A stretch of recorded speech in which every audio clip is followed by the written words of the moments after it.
Alhamdulillah. Alhamdulillah. Pagi hari ini kita telah berkumpul, telah berselawat dan juga sama-sama pada Al-Fatihah yang kelima, rukuk yang keenam, i'tidal yang ketujuh, sujud yang kedelapan, duduk antara dua sujud 9, duduk tasyahud akhir, bukan tasyahud awal.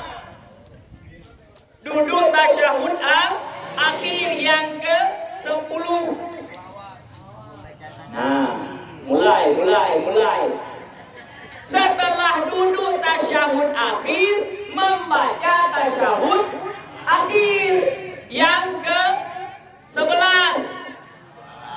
Membaca sholawat di dalam tasyahud akhir yang ke-12. Salam yang ke-13. Tertib, nah itu urutannya. Dan bahkan di beberapa kitab yang lain ada bahkan disebutkan 21 rukun sholat. Sama juga. Sekolah yang kita cintai ini harus kalian kuasai. Kenapa?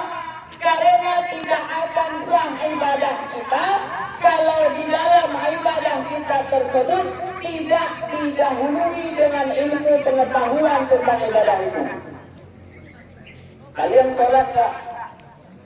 Yang laki-laki sholat apa enggak? Sholat apa enggak? Yang perempuan sholat apa enggak? Sholat. Tetapi ingat anak bapak semua, di dalam sholat itu ada rukun-rukun yang harus kita ketahui dan harus kita pelajari. Apa kata ulama?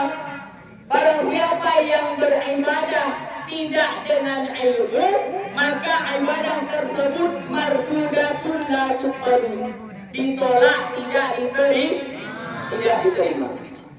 Maka capek saja kita ibadah, tetapi Allah tidak menerima. Kenapa? Karena kita tidak pelajari tentang ibadah itu. Tengok, rukun sholat saja kita masih bolak-balik. Rukun sholat saja kita masih bolak-balik. Yang sehari semalam berapa kali kita sholat? Berapa kali?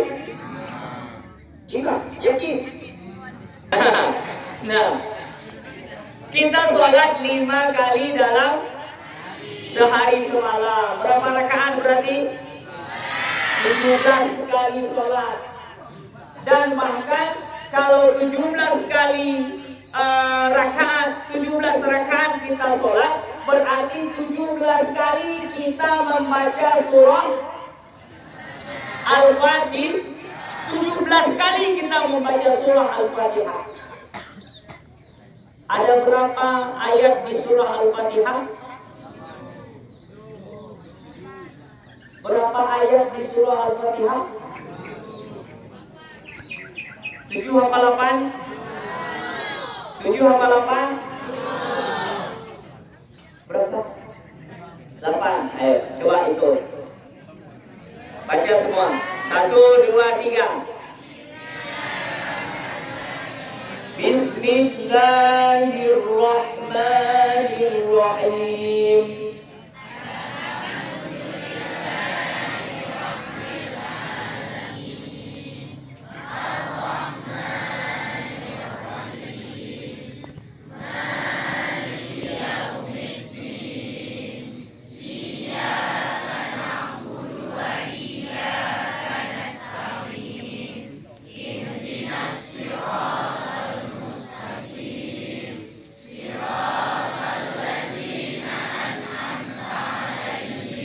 Ada berapa?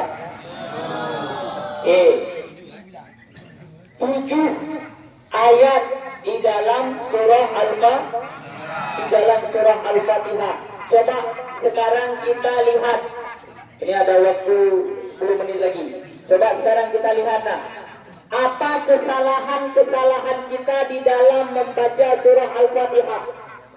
Coba sebutkan ada berapa tasydid yang ada di dalam surah Al-Fatihah. Ada berapa tasydid? Tahu tasydid? Yang kayak mana tasdid? Yang kayak burung terbang, yang kayak burung terbalik. Nah, itu namanya tasdid. Ada berapa?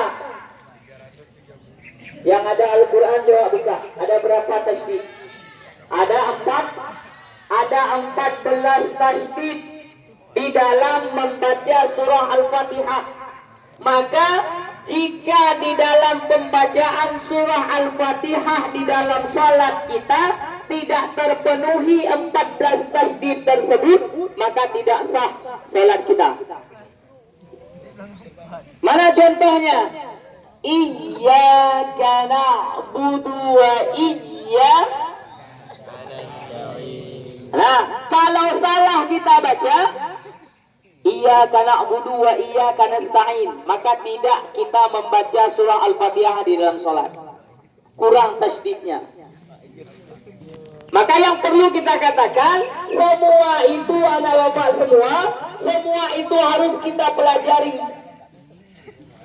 Bagaimana kita akan mendapatkan ilmu tentang itu kalau di dalam sekolah, kalau di dalam tempat ngaji kita tidak berakhlak dengan guru kita, tidak akan kita dapatkan. Ini yang perlu. Dan bahkan di dalam takbiratul ihram setiap kita sholat, jangan sampai gimana? Di takbiratul ihram saja sudah tidak sah sholat kita. Apa contohnya? Memanjangkan di awal takbiratul ihram. Itu hati-hati, Bapak Ibu semua. Ayo, coba takbiratul ihram yang benar itu jangan memanjangkan a pada alif yang pertama. Gimana? Allah, itu nggak sah. Dan bahkan kalau kita melihat dari segi maknanya sudah berubah maknanya. Kalau Allahu Akbar apa artinya? Allah Maha Besar. Tetapi kalau kita memanjangkan a di Allah tersebut sudah menjadi maknanya apakah Allah itu besar? Kita meragukan kebesaran Allah. Syirik. Makanya hati-hati. Di dalam takbiratul ihram saja kita harus mempunyai ilmu tentang salat. Allahu Akbar. Jangan Allahu Akbar. Angkat ke belakang. Nah, ataupun jangan menambahkan waw di antara Allah dan Akbar. Seperti takbiratul ihramnya anak-anak SD. Gimana takbiratul ihram anak-anak SD? Allahu Akbar. Allah. Tapi kita yang mudah-mudahan besar ini, yang sudah takluk hukum kepada kita, tak boleh lagi Allahu Akbar. Ini. Maka mari di dalam kesempatan yang singkat ini, mari kita pelajari kembali yang dasar-dasar. Ini yang sangat miris kita lihat sekarang. Ini kan coba dengarkan dulu, 5 menit lagi. Kejadian sekarang terjadi pada saat mereka mau menikah. Karena bapak selain guru juga bapak penyuluh di Kaulah. Banyak kali. Apa yang terjadi waktu di depan Nabi waktu membina nikah? Coba baca surah Al-Ikhlas, apa jawabannya? Aduh Pak, kalau surah Al-Ikhlas saya nggak hafal Pak. Jadi yang kamu bisa surah apa? Qul huwallahu ahad saya. Ini anak-anak kita. Surah Al-Ikhlas dia nggak hafal. Qul huwallahu ahad bisa. Ayo udah, baca aja dulu. Nah. Dan yang kedua apa yang biasa ditanyakan oleh Bapak Tawa?